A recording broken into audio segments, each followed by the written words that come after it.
মেয়েদেরকে একটা boundaryless life দিতে হবে, ফ্রি লাইফ, প্রকৃত স্বাধীনতা, প্রকৃত চিন্তা করার স্বাধীনতা, ডিসিশন নেওয়ার স্বাধীনতা, কাজ করার স্বাধীনতা, পড়াশোনা করার স্বাধীনতা। সে কি জামা কাপড় পরবে, কখন বাইরে বেরোবে, কখন ঘরে ঢুকবে, সেটা তার নিজস্ব রুচি। হ্যাঁ, এই স্বাধীন।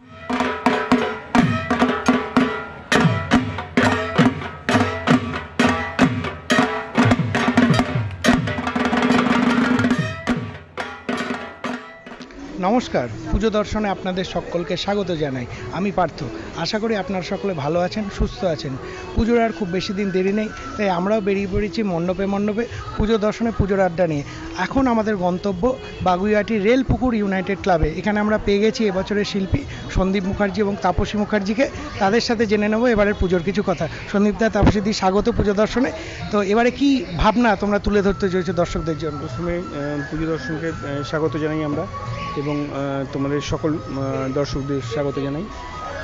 এখন একটা বিশৃঙ্খলার মধ্যে দিয়ে আমরা চলছি, সত্যি খুব আমরা ব্যথিত, কিন্তু পুজোটাও আমাদের করতে হবে। কারণ কি, পুজোর ওপরে ডিপেন্ড করে আছে বহু মানুষ, তো সেই জন্য কিন্তু আমরা পুজোটাও সমপরিমাণে করতেই হবে। তো এবার আসি আমি থিমটার কথা। কি এবছরে রেলপুকুরের যে থিমটা আমরা করছি সেটা হচ্ছে, তার নাম চক্রব্যূহ। চক্রব্যূহ এই শব্দটা আমরা সাধারণত শুনে থাকি মহাভারতের সময় থেকে। তো মহাভারতে চক্রব্যূহ রচনা হয়েছিল, এবং সেখানে অভিমন্যু চক্রব্যূহের মধ্যে পড়ে গিয়েছিল, মানে এন্ট্রি নিয়েছিল, কিন্তু বেরোবার পথ জানতো না কীরকমভাবে বেরোতে হয়। তো এরকম এই জিনিসটাই কিন্তু আমরা জানি, বা চক্রব্যূহ মানে আমরা এই জিনিসটাই চিন্তা করি। কিন্তু আজকে আমরা যেই চক্রব্যূহটা দেখাচ্ছি বা প্রেজেন্ট করছি সেটা কিন্তু ওই চক্রব্যূহ থেকে আলাদা। অর্থাৎ মহাভারতে যে চক্রব্যূহ আমরা জানি সেটা হচ্ছে টেকনিক্যাল একটা চক্রব্যূহ, যেটা যুদ্ধের জন্য তৈরি হয়েছিল চক্রব্যূহটা। আজকে আমরা এখানে যেটা দেখাচ্ছি সেটা হচ্ছে মননের চক্রব্যূহ। অর্থাৎ আমরা মহাভারত যেই কারণে রচিত হয়েছিল, কারণ কি আজকে দ্রৌপদীর ওই রকম একটা অবস্থা রাজসভায় যদি না হতো, বা সেই অবস্থায় না পড়তো দ্রৌপদী, তাহলে কিন্তু মনে হয় মহাভারতের যুদ্ধটাই হতো না আজকে, আর মহাভারত হয়ে উঠতো না আমাদের কাছে। তো সেইটা কিন্তু এই যে দ্রৌপদী যে জন্য যে চক্রব্যূহ রচনা হয়েছিল, এবং দ্রৌপদী নিজে যে চক্রব্যূহ রচনা করেছিল, এইটা কিন্তু সম্পূর্ণ মননের চক্রব্যূহ। কেন কি একদিনেই দ্রৌপদী ওই 4000 বছর আগে ওই ঘটনাস্থলে এসে পৌঁছায়নি, কারণ কি তার জন্য একটা চক্রব্যূহ দিনের পর দিন রচিত হয়েছিল। আর দ্রৌপদীও কিন্তু একদিনে ওই যুদ্ধক্ষেত্র বা রণক্ষেত্রটা তৈরি করতে পারেনি, তার জন্যও কিন্তু একটা মননের চক্রব্যূহ তৈরি হয়েছিল। তো এই রকম এই চক্রব্যূহকেই আমরা দেখাতে চলেছি যে এই চক্রব্যূহটা কী। এবং সবচেয়ে বড় কথা যে আজকে আমরা যেই পরিস্থিতিতে দাঁড়িয়ে আছি, তার সঙ্গে কিন্তু আমাদের এই চক্রব্যূহ যে থিমটা খুব প্রাসঙ্গিক হয়ে পড়েছে। কারণ কি আমরা যে থিমে যেটা ধরতে চেয়েছি বা মানুষকে দেখাতে চেয়েছিলাম, সেটা হচ্ছে যে সেই সময়কার দ্রৌপদী যেরকমভাবে চক্রব্যূহের মধ্যে পড়েছিল এবং চক্রব্যূহ রচনা হয়েছিল, এবং তখনকার যে ক্যারেক্টারগুলো ছিল, যেমন দ্রৌপদীকে চক্রব্যূহে ফেলার জন্য যে ক্যারেক্টারগুলো ছিল, আজকেও কিন্তু সমাজে কিন্তু একইভাবে সেই দ্রৌপদী চক্রব্যূহের মধ্যে পড়ছে এবং সেই ক্যারেক্টারগুলো বিদ্যমান। তো সেই সময়কার দ্রৌপদী আর এই সময়কার দ্রৌপদী বলতে গেলে একই রকম অবস্থায় রয়ে গেছে। সময়ের পরিবর্তন হয়তো হয়েছে, 4000 বছর মানে অনেকটা সময় আমরা অতিক্রান্ত করেছি, বাট দ্রৌপদীর কিন্তু কোনোভাবে পরিবর্তন হয়নি, বা সেই সময়কার ক্যারেক্টারগুলোর কোনো রকম পরিবর্তন হয়নি। অর্থাৎ সেই চক্রব্যূহ কিন্তু এখনও রয়ে গেছে। কিন্তু ভয় এখানেই যে চক্রব্যূহ তো রয়ে গেছে, সেই সময়কার আর এই সময়ের একটা তালমিল রয়ে গেছে, কিন্তু সেই মহাভারত না আবার ফিরে আসে এই মহাভারতে বা এই সময়। তো এই ব্যাপারটাকে আরও বিশ্লেষণ করবে তাপসী, আশা করি আপনারা জানতে পারবেন। তোমার সকল দর্শককে প্রাক শারদীয়ার শুভেচ্ছা জানাই।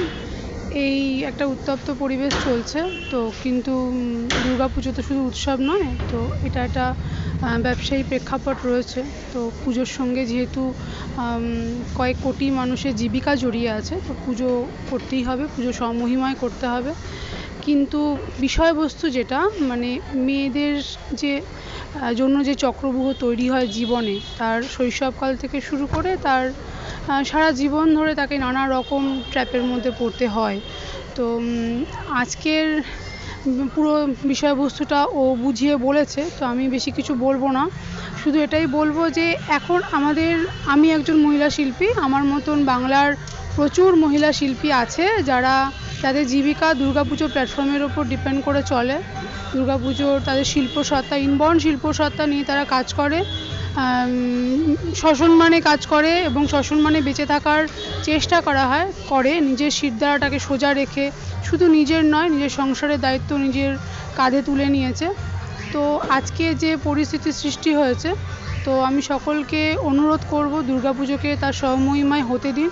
কারণ এই যে মেয়েগুলো, আমি একজন মহিলা শিল্পী হয়ে বলবো, এই মেয়েগুলোর শিরদাঁড়া এই পুজোর ওপর ডিপেন্ড করে দাঁড়িয়ে থাকে, তো তাদেরকে আবার অন্ধকারে তলিয়ে যেতে দেবেন না। আর কিছু বলবো না, থ্যাংক ইউ। আচ্ছা, আমরা তো দেখতে পেলাম মণ্ডপ, দেখতে পাচ্ছি পেছনে প্রতিমাও তৈরি হচ্ছে। তো দর্শকগণ যদি আসতে চান দেখতে বাগুইআটি রেলপুকুরে, একটু লোকেশনটা যদি সঠিক। লোকেশনটাও বেশি ভালো বলতে পারবো না। লোকেশন এখানে মেট্রো কানেক্টেড আছে, বেলগাছিয়া মেট্রো, এদিকে দমদম মেট্রো থেকে অটোতে করে সাতগাছি থেকে অটো করে বাগুইআটি সোজা, আবার বেলগাছিয়া মেট্রো থেকে সোজা অটো আসে বাগুইআটি মোড় পর্যন্ত। তো তারপর থেকে বাগুইআটি মোড়েই হাঁটা পথ, 2 মিনিটের হাঁটা পথ এই পুজো। রেলপুকুর ইউনাইটেড ক্লাব বললে যে কেউ চিনতে পারবে। যে ভাবনাটা শুনলাম চক্রব্যূহ, আর আমরাও একটা টালমাটাল পরিস্থিতির মধ্যে আছি, তো শিল্পী হিসেবে কি এক্সপেকটেশন থাকছে একটা কাজ থেকে? অবশ্যই প্রত্যেকটা কাজই স্পেশাল থাকে সবার। হ্যাঁ, সকল দর্শককে বলবো আসুন, এই কাজটা দেখুন। এই যে মেয়েদের নিয়ে কাজ হচ্ছে, মেয়েদেরকে ছোটোবেলা থেকে চক্রব্যূহে ফেলা হচ্ছে, এখানে পুরুষের একটা চিন্তা ভাবনা, তার যে মানে কি বলবো, তার বড় হয়ে ওঠা, তার গঠন মানে হয়তো একটা বাচ্চা তো তার মায়ের হাতে গড়ে ওঠে।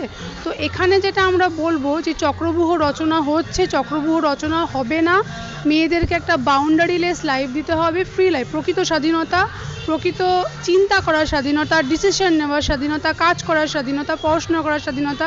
সে কি জামা কাপড় পরবে, কখন বাইরে বেরোবে, কখন ঘরে ঢুকবে, সেটা তার নিজস্ব রুচি। হ্যাঁ, এই স্বাধীনতা তাকে দিতে হবে, তবে সে একটা সুস্থ, ঠিক মানে সঠিক শুভবুদ্ধি সম্পন্ন সন্তানকে তৈরি করতে পারবে। একটা শুভবুদ্ধি সম্পন্ন সন্তান তৈরি হলে সুস্থ সমাজ তৈরি হবে, পৃথিবীর চেহারাটাই পাল্টে যাবে। এই বাউন্ডারিলেস লাইফ একটা মেয়েকে দিতে হবে। তার জন্য সবটাই চেইন, মানে একটা মা যদি বাউন্ডারিলেস লাইফ লিড করে, তো তার যে গঠন হবে, তার যা পড়াশোনা হবে, তো তার উপরে তার সন্তানের পড়াশোনা ডিপেন্ড করছে। সন্তান ঠিক মতন গড়ে উঠলে সমাজ পাল্টাবে, সেই সমাজ কখনই নারীর অবমাননা করবে না, তাহলে সবটাই পাল্টে যাবে। তো তার জন্য সবার আগে প্রয়োজন নারীর শিক্ষা, বাউন্ডারিলেস লাইফ, প্রকৃত স্বাধীনতা। অসংখ্য ধন্যবাদ জানাই তোমাদের সকলকে। পুজো ভালো কাটুক। জেনে নিলেন ভাবনা, দেখতে হলে কিন্তু আপনাদের আসতেই হবে বাগুইআটি রেলপুকুর ইউনাইটেড ক্লাবে। অসংখ্য ধন্যবাদ।